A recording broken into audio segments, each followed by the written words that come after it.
Now, after learning this Thompson model of atom, जैसा मैंने बताया थॉमसन ने किसी तरह का कोई एक्सपेरिमेंट कभी नहीं करा था, सिर्फ फिलॉसफी के आधार पर अपना मॉडल ऑफ एटम सजेस्ट था. The next contribution was made by Rutherford. Rutherford in fact वह अल्फा रेस के साथ में काम कर रहा था. रदरफोर्ड अल्फा रेस को कंट्रोल करने की कोशिश कर रहा था, वो अल्फा रेस को रोकने की कोशिश कर रहा था.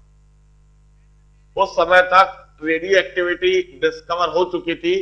हेनरी बैक्वेरेल ने रेडियो एक्टिविटी डिस्कवर कर दी थी और यह भी समझ में आ चुका था कि रेडियो एक्टिव सब्सटेंस से रेडिएशन समिट होती है और यह रेडिएशन बेहद खतरनाक है, बेहद घातक है. और यह रेडिएशन इतनी खतरनाक है कि यदि बॉडी पर इंसिडेंट हो जाए तो कुछ ही महीनों में व्यक्ति की जान चली जाती है. तो रदरफोर्ड का जो एक बेसिक आइडिया था वो शायद यही था.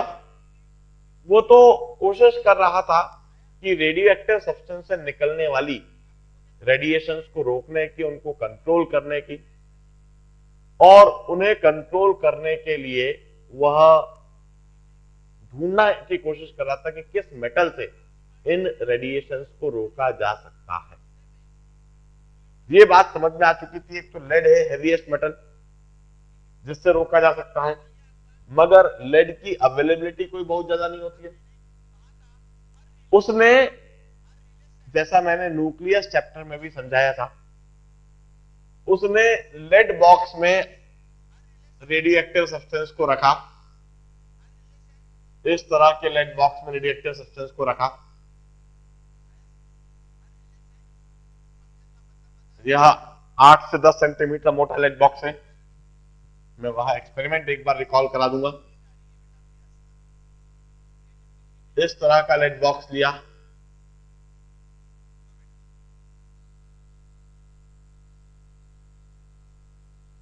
और 8 से 10 सेंटीमीटर मोटी यह लेड की वॉल थी. इसके अंदर उसने रेडियो एक्टिव सब्सटेंस को रखा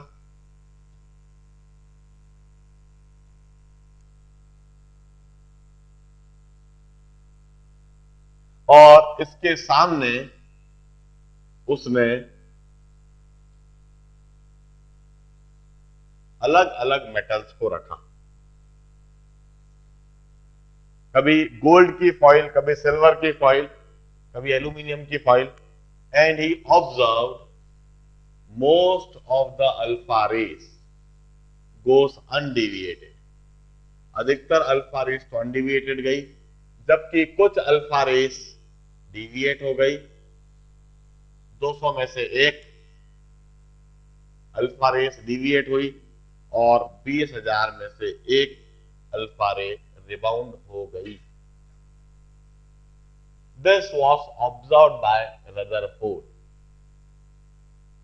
रदरफोर्ड ने जब इस बात को ऑब्जर्व करा कि अधिकतर अल्फा रेस बिल्कुल सीधी जा रही है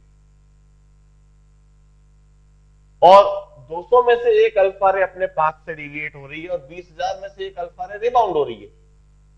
now this was an interesting observation, क्योंकि इस आधार पर रदरफोर्ड ने कहा कि थॉमसन मॉडल तो हो ही नहीं सकता. क्यों नहीं हो सकता? यदि वाकई में थॉमसन मॉडल है, मतलब एटम ढेर सारे तरबूज के माफे के, तो कोई सी भी हम फॉइल लें, फॉइल में ढेर सारे स्फेरिकल हेवी एटम्स ढेर सारे, और अल्फा रेस यदि इनसे टकराती हैं तो दो ही फिनोमेना हो सकते हैं कि या तो सारी सारी अल्फा रेस टकरा के रिबाउंड हो, सारे सारे अल्फा पार्टिकल टकरा के रिबाउंड हो, या फिर सारे सारे अल्फा पार्टिकल उन स्फीयर्स में कहीं ना कहीं बीच बीच में जाकर फंस जाए.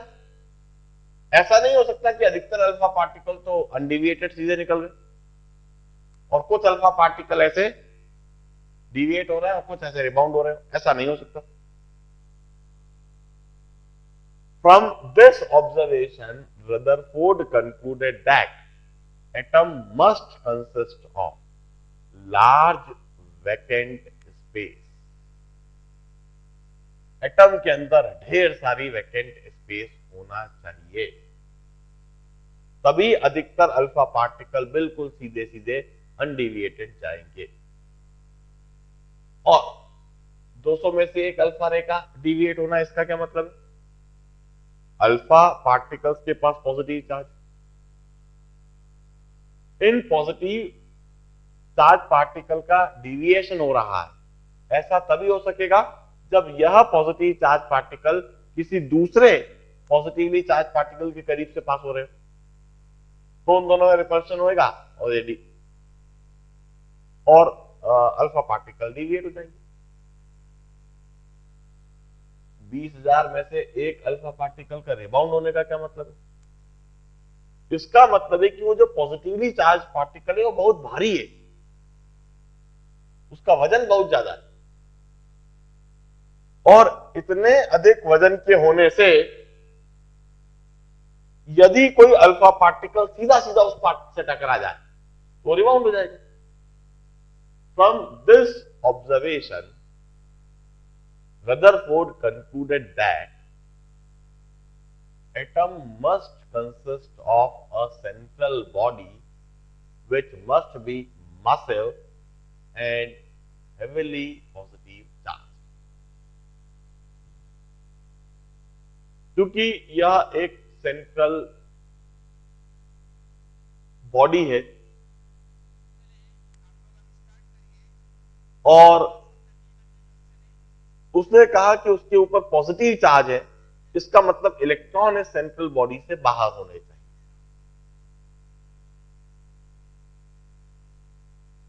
और फिर उसके दिमाग में आया कि यदि central body positively charge body, जिसे उसने कहा न्यूक्लियई, इट मस्ट बी न्यूक्लियई, और इस न्यूक्लियई के अंदर यदि हम ऐसा मान लें कि सारे सारे प्रोटॉन और सारे सारे न्यूट्रॉन है, तो सारे सारे प्रोटॉन होने की वजह से इसके पास हेवी पॉजिटिव चार्ज होगा और सारे सारे न्यूट्रॉन भी होने की वजह से ये बहुत मासिव होगा, और यह एटम के ठीक बीच में होगा, और इलेक्ट्रॉन इस न्यूक्लियई के बाहर होंगे। उसने इस तरह से कहा कि एटम के अंदर बीच में एक छोटा सा न्यूक्लियई है और उसके अंदर सारे सारे प्रोटॉन और सारे सारे neutron. Electron lie outside this nuclei। Electron इस न्यूक्लियई के कहीं बाहर है, और इस तरह जितना अधिक दूर दूर यह इलेक्ट्रॉन फैले हुए हैं, एटम उतना ही बड़ा है, और इस एटम के मुकाबले यह न्यूक्लियई काफी छोटा है। इस न्यूक्लियई के अंदर सारे प्रोटॉन और सारे न्यूट्रॉन। उसने कहा जितने भी अल्फा पार्टिकल्स है, जो एक अल्फा पार्टिकल बीम टकरा रही है, इस तरह से ढेर सारे अल्फा पार्टिकल जब आकर टकराते हैं तो अधिकतर अल्फा पार्टिकल बिल्कुल सीधे सीधे अनडेविएटेड निकल जाएंगे। अधिकतर अल्फा पार्टिकल इस न्यूक्लियस से काफी दूरी पर है, और इन अल्फा पार्टिकल की मूवमेंट पर इन इलेक्ट्रॉन का कोई फर्क नहीं पड़ता है। जो अल्फा पार्टिकल न्यूक्लियई के काफी करीब से पास हो रहा है, वो इस तरह से डिविएट हो जाएंगे। अधिकतर अल्फा पार्टिकल तो ऐसे ऐसे सीधे ही,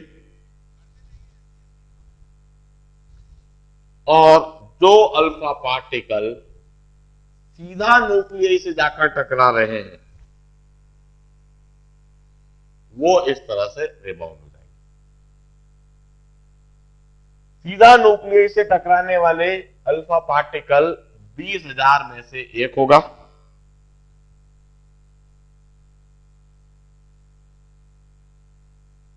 न्यूक्लियई के पास से पास होने वाले अल्फा पार्टिकल 200 में से एक होंगे, और अधिकतर अल्फा पार्टिकल तो न्यूक्लियाई के दूर से ही निकल गए। इस तरह से रदरफोर्ड ने सबसे पहले यह कंक्लूड करा कि एटम के अंदर न्यूक्लियाई होना चाहिए, एक सेंट्रल बॉडी, एक सेंट्रल मास। इस न्यूक्लियाई के अंदर सारे प्रोटॉन होने चाहिए और सारे न्यूट्रॉन होने चाहिए। अब रदरफोर्ड के दिमाग में फिर दूसरी बात आ रही थी कि न्यूक्लियाई के पास पॉजिटिव चार्ज, इलेक्ट्रॉन के पास नेगेटिव चार्ज, तो यह न्यूक्लियाई तो इन सभी इलेक्ट्रॉन को अपने पास खींचेगा।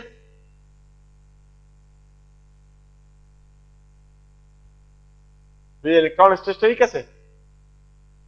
इस जगह पर Rutherford took inspiration from solar system. Rutherford ने कहा कि जे थॉमसन ने जो यूनिवर्स में सिमेट्री वाली बात कही वो बिल्कुल सही है, वो गलत नहीं। जो एक सिमेट्री प्रिंसिपल पूरे यूनिवर्स में ऑब्जर्व होता है, जो मैक्रोस्कोपिक लेवल से माइक्रोस्कोपिक लेवल तक हर जगह होल्ड करता दिखता है, वो बिल्कुल सही है। मगर उस सिमेट्री प्रिंसिपल को जे थॉमसन ने गलत तरीके से देखा। वो सन का गोल होना, अर्थ का गोल होना, मून का गोल होना, वो उनके स्फेरिकल शेप को देखा। उसको सिमेट्री प्रिंसिपल ऐसे नहीं सोचना चाहिए था, बल्कि ऐसे सोचा जा सकता है कि जिस तरह से सन सभी प्लैनेट्स को अपने तरफ खींच रहा है, सन सभी प्लैनेट्स को अपनी तरफ अट्रैक्ट कर रहा है, मगर वह सभी प्लैनेट्स सन से अपनी दूरी बनाए हुए हैं, और सन से अपनी दूरी बनाए रखने के लिए वह सभी प्लैनेट सन के चारों तरफ घूमने लगते हैं, और इस तरह से सोलर सिस्टम बनता है।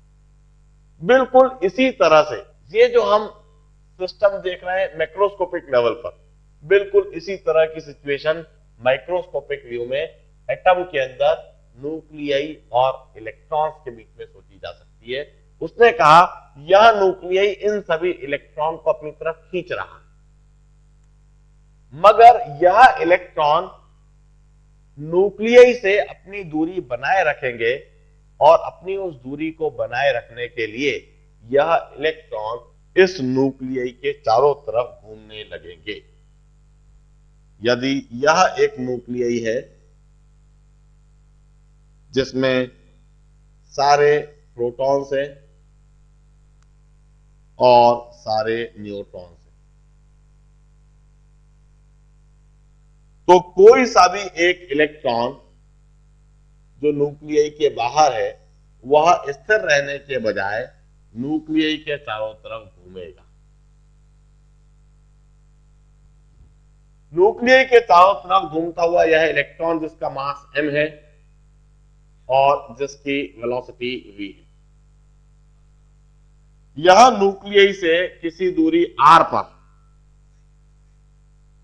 घूमेगा, और घूमता हुआ यह इलेक्ट्रॉन न्यूक्लियाई की तरफ एक तो इलेक्ट्रोस्टैटिक फोर्स महसूस करेगा जो कि सेंट्रीपिटल फोर्स का काम करेगी, और सर्कुलर मोशन की वजह से इस पर एक सेंट्रीफ्यूगल फोर्स लगने लगेगा, और यह सेंट्रीपिटल फोर्स और सेंट्रीफ्यूगल फोर्स इक्वल और अपोजिट हो जाएंगे। रदरफोर्ड ने कहा कि इलेक्ट्रॉन पर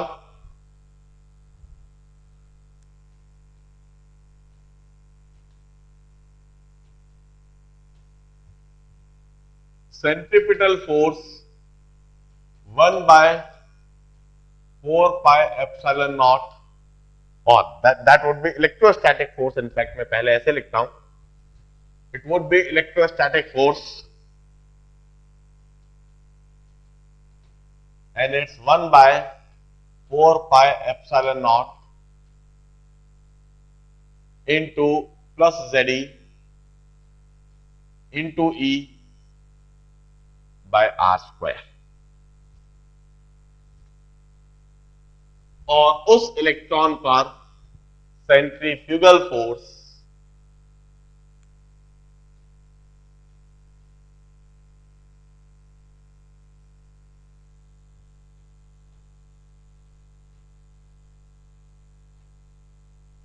is mv square by r।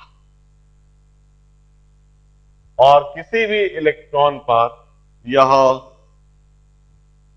Centrifugal force is equal to centripetal force.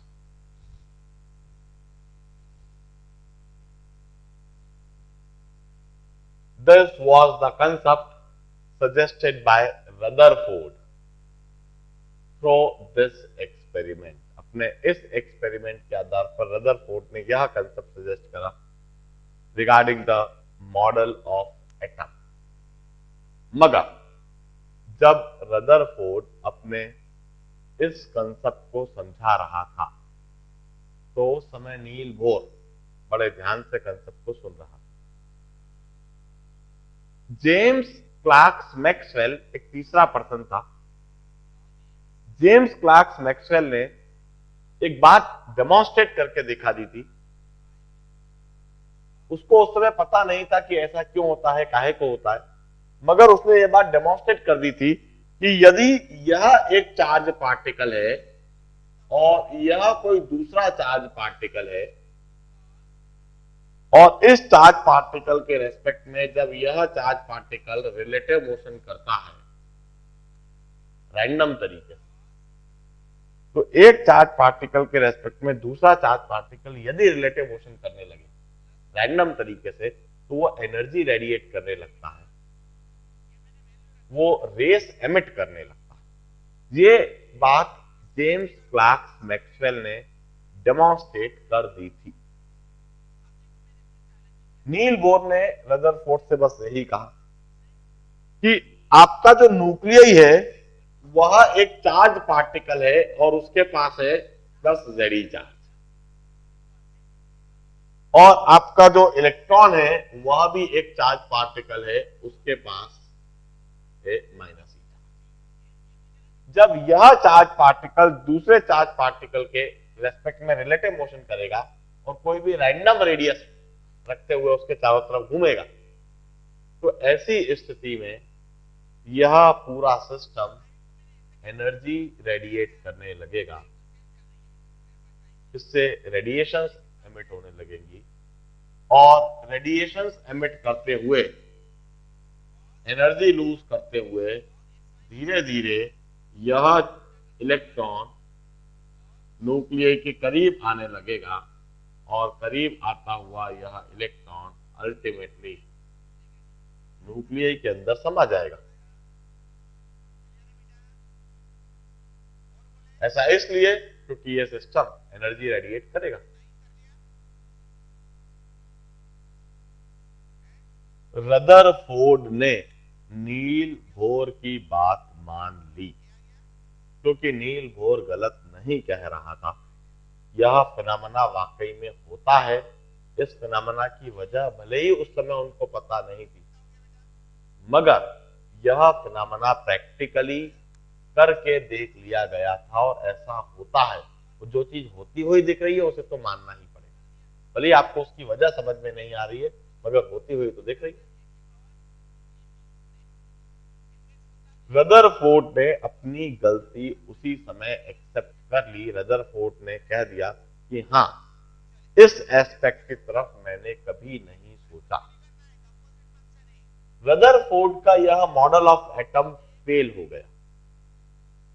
भले ही रदरफोर्ड का मॉडल ऑफ एटम फेल हो गया, मगर रदरफोर्ड का यह एक्सपेरिमेंट और इस एक्सपेरिमेंट के रिजल्ट और इस एक्सपेरिमेंट के ऑब्जर्वेशंस वह एक टर्निंग पॉइंट बन गए। वह टर्निंग पॉइंट इसलिए बन गए क्योंकि इसी एक्सपेरिमेंट के द्वारा सबसे पहली बार यह समझ में आया था कि एटम के अंदर न्यूक्लियई होता है। उस एक्सपेरिमेंट में कोई गलती नहीं थी, उसके ऑब्जर्वेशन में कोई गलती नहीं थी, उसके कंक्लूजन में कोई गलती नहीं थी। रदरफोर्ड का वह कंक्लूजन बिल्कुल परफेक्ट था कि एटम के अंदर एक न्यूक्लियई होता है, उस न्यूक्लियई के अंदर सारे प्रोटॉन होते हैं और सारे न्यूट्रॉन होते हैं और इलेक्ट्रॉन न्यूक्लियई के बाहर होते हैं। रदरफोर्ड का यह कंक्लूजन बिल्कुल परफेक्ट था। अब यह इलेक्ट्रॉन जो न्यूक्लियई के बाहर है, यह किस तरह से है, कैसे है, इसे समझाने में रदरफोर्ड नाकामयाब रहा।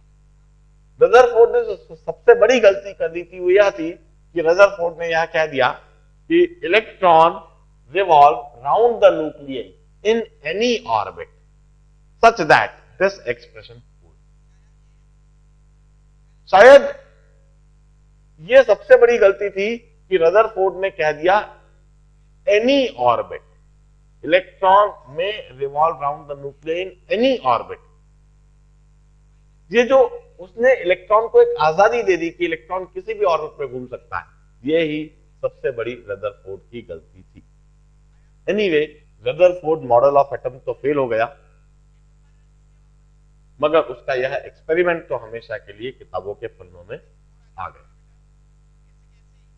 Rutherford model of atom fail हो जाने के बाद फिर इसी टॉपिक पर, इसी एस्पेक्ट पर नील बोर ने स्वयं ने काम करना चालू कर दिया। नील बोर स्वयं सोचने लग गया कि आखिर एटम कैसा दिखता होगा, इस पर उसने एक्सपेरिमेंट करना चालू किया। किस तरह के एक्सपेरिमेंट करे, अब हम यह देखेंगे और उन एक्सपेरिमेंट को जानने से पहले भी हम थोड़े फिजिक्स के एस्पेक्ट को समझेंगे बोर एक्सपेरिमेंट देखने से पहले।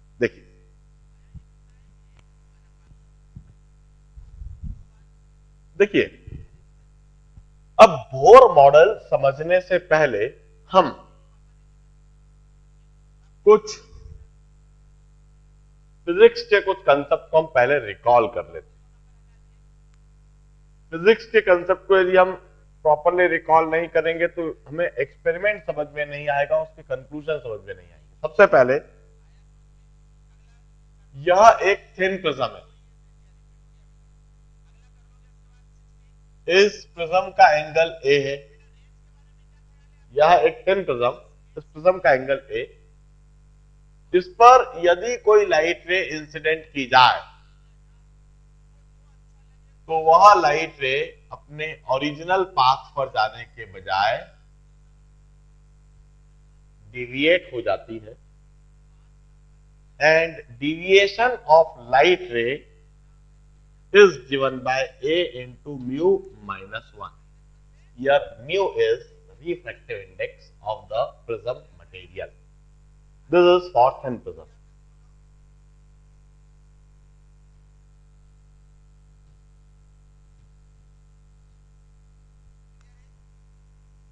I hope you recall this concept of optics. Thin prism है जिसका एंगल ए है, इस पर कोई सी भी लाइट है इंसिडेंट की गई तो लाइट रे अपनी ओरिजिनल पाथ में जाने के बजाय इस तरह से डिविएट हो जाती है और एंगल ऑफ डिविएशन डेल है, then this del is given by a into mu minus 1। अब यह कंसेप्ट होल्ड करता है मोनोक्रोमैटिक लाइट रे के लिए। यदि यह लाइट रे मोनोक्रोमैटिक होगी तो ऐसा होगा। मोनोक्रोमैटिक लाइट रे मतलब एक ऐसी लाइट रे जिसमें सिर्फ एक ही वेवलेंथ हो, सिर्फ एक ही फ्रीक्वेंसी, तो ऐसा होता है। यदि कोई पॉलीक्रोमैटिक लाइट रे होगी, पॉलीक्रोमैटिक लाइट रे मतलब जिसमें ढेर सारी वेवलेंथ है और ढेर सारी फ्रीक्वेंसी, जैसे white light ray. White light ray में violet, indigo, blue, green, yellow, orange, red, ये सारे ही कलर्स होते हैं। यदि व्हाइट लाइट रे इंसिडेंट की जाए इस प्रिज्म पर,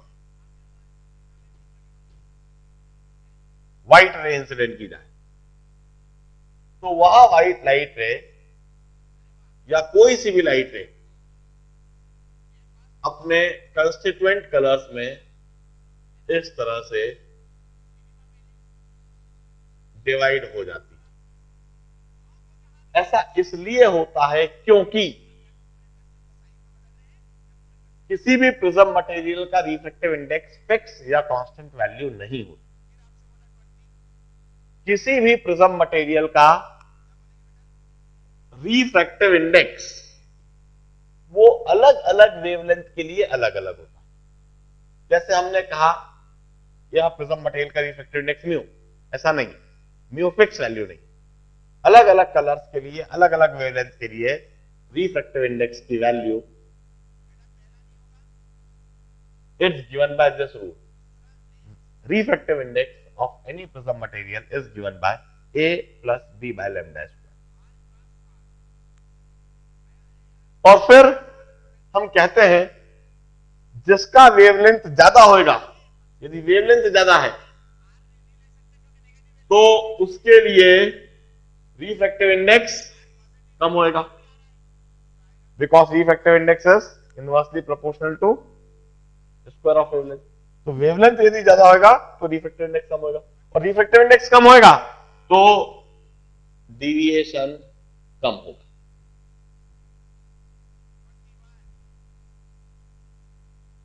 जैसे रेड और वायलेट को कंपेयर करें तो red wavelength of red color is more than wavelength of violet, so refractive index of red would be less as compared to refractive index for violet, so deviation of red would be less as compared to deviation of violet। तो white light यदि इधर है तो red का deviation कम और violet का deviation ज्यादा। इस तरह से कलर से सेपरेट हो जाते हैं।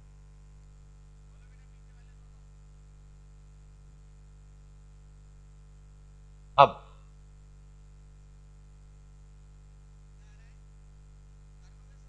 यह ऑप्टिक्स का, प्रिज्म का कंसेप्ट रिकॉल करना मैंडेटरी। हम अब लैंप कंस्ट्रक्ट करने का तरीका बताते हैं। जैसे सोडियम लैंप, आप जो स्ट्रीट लाइट देखते हो, जो येलो कलर की आप स्ट्रीट लाइट देखते हो जो सड़कों पर लगी हुई होती है, we call them sodium lamp. In fact वो सोडियम लैंप होता है। अब यह सोडियम लैंप कैसे कंस्ट्रक्ट करे जाते हैं?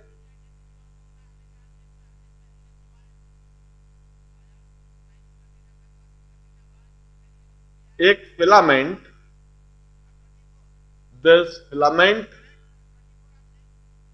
is in a glass bulb and that glass bulb is filled with sodium vapors।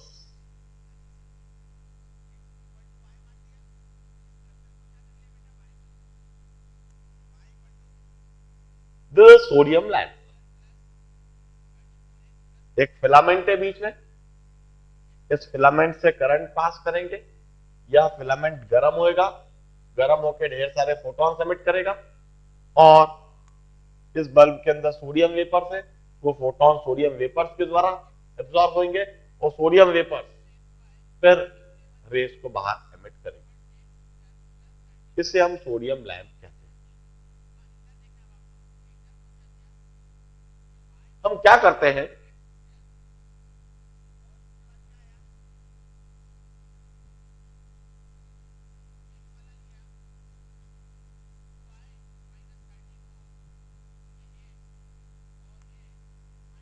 हम एक प्रिज्म इधर रखते हैं, इस जगह पर हम सोडियम लैंप रखते हैं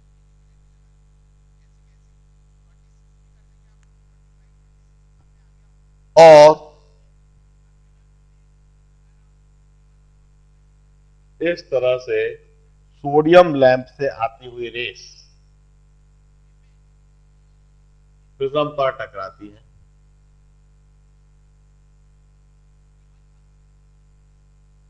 और इधर हम एक फोटोग्राफिक प्लेट रख देते हैं।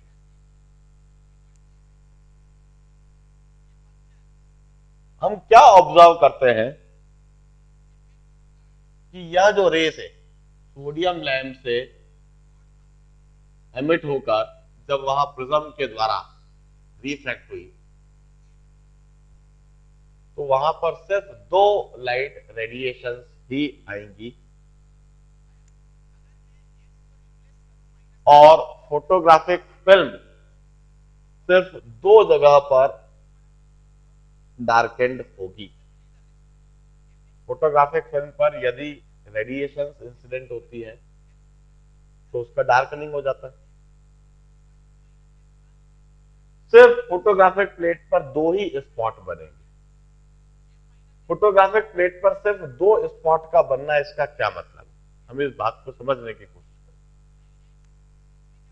पहले तो हम इस स्पॉट के बारे में सोचते हैं कि यह स्पॉट जिस रेडिएशन से बना है उसका डिविएशन कैलकुलेट करा जा सकता है एक्सपेरिमेंट के द्वारा।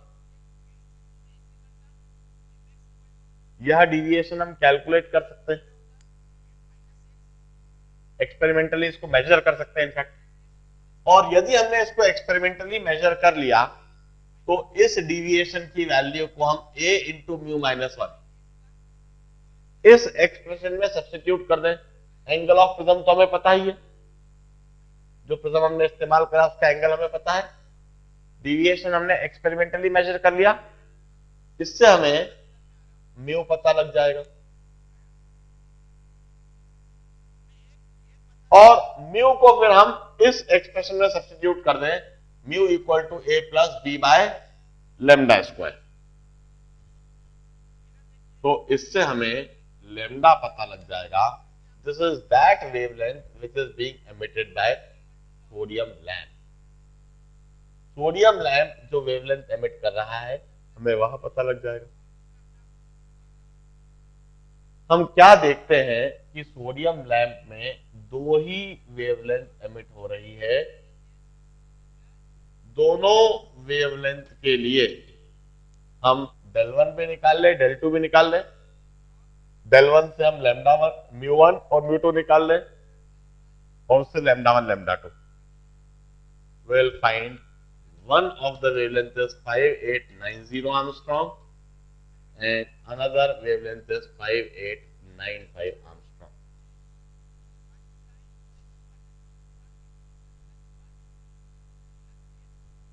हम कहते हैं सोडियम लैंप एक बायक्रोमैटिक सोर्स होता है।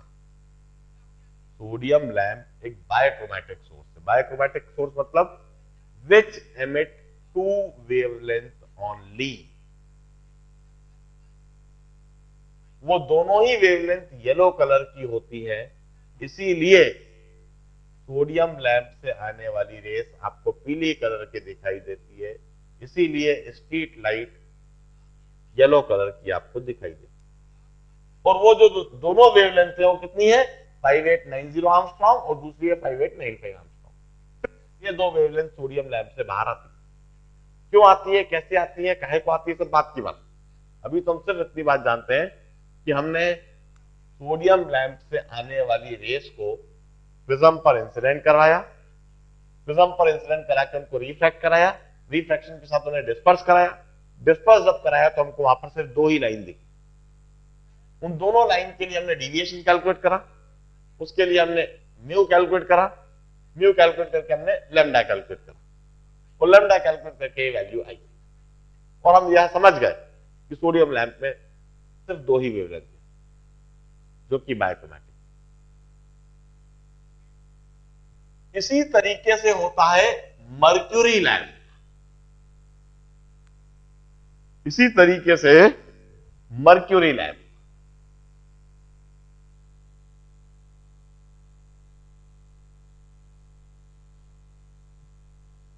मर्क्यूरी लैंप मतलब क्या? फिलामेंट, फिलामेंट एक बल्ब के अंदर और इस बल्ब के अंदर मर्क्यूरी वेपर्स, इसे हम मर्क्यूरी लैंप कहते हैं। जो सड़कों पर आपको व्हाइट कलर की स्ट्रीट लाइट दिखती है, जो व्हाइट कलर की स्ट्रीट लाइट आपको दिखाई दे रही है सड़कों पर, वो मर्क्यूरी लैंप होती है। यह मर्क्यूरी लैंप जो व्हाइट कलर की रेस एमिट करती है, यदि इसे इसी तरह से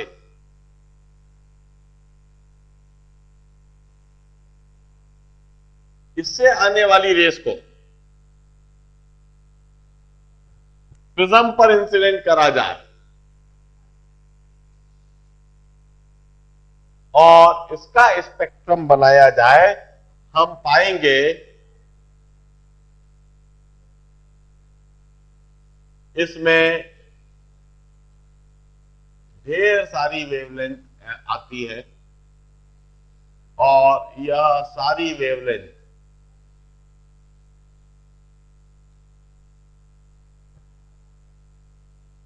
यहां से यहां तक पूरी तरह से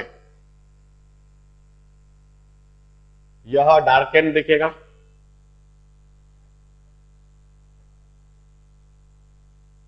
और जब हम कैलकुलेट करेंगे, हम डिविएशन कैलकुलेट करेंगे, यह वाला डिविएशन del 1 और यह वाला डिविएशन del 2 हम कैलकुलेट करेंगे। म्यू कैलकुलेट करेंगे तो हम पाएंगे कि इसमें जो वेवलेंथ है 3500 एंगस्ट्रॉम से 7500 एंगस्ट्रॉम तक सारी वेवलेंथ हमको दिखाई देती है और इसीलिए हम कहते हैं mercury lamp emit white light. Mercury lamp से व्हाइट लाइट एमिट होती है क्योंकि उसमें व्हाइट कलर की सारी वेवलेंथ होती है। अब एग्जैक्टली यहीं से मैं मेरे अगले लेक्चर में कंटिन्यू कराऊंगा कि बोर ने क्या करा था। बोर ने हाइड्रोजन लैंप बनाया और हाइड्रोजन लैंप को इसी तरह से रखा और क्या देखा, कैसे देखा, उससे क्या कंक्लूजन लगाया, वह सब मैं समझाऊंगा अगले लेक्चर में। यह सब बातें एक बार रिवाइज कर लेना, रिकॉल कर लेना जरूरी है। आज के दिन